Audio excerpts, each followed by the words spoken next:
Well, dear congregation, dear friends, I'd ask you now to please turn your very prayerful attention to those words that I read to you in your hearing there in 1 Corinthians chapter 15.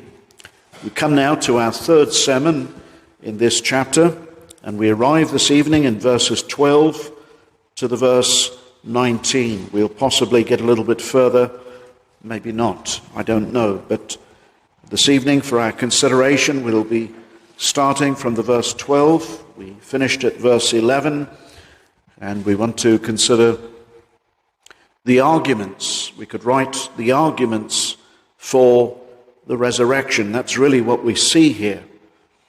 The Apostle Paul makes very clear, concise, and powerful arguments for the resurrection. And he speaks about his preaching, he speaks about the gospel that he preaches, and he speaks about the life that we even now live. Even such a life is vain if Christ be not risen from the dead.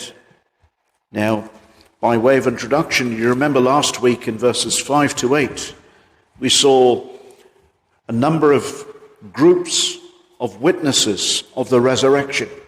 We saw a series of 6 different occasions and various groupings of people who saw the risen Lord Jesus Christ.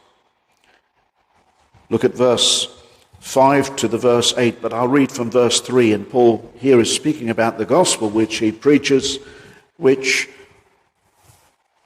includes, of course, that most important thing, the resurrection. There is no gospel without a resurrection. Verse 3, "For I delivered unto you first of all that which I also received,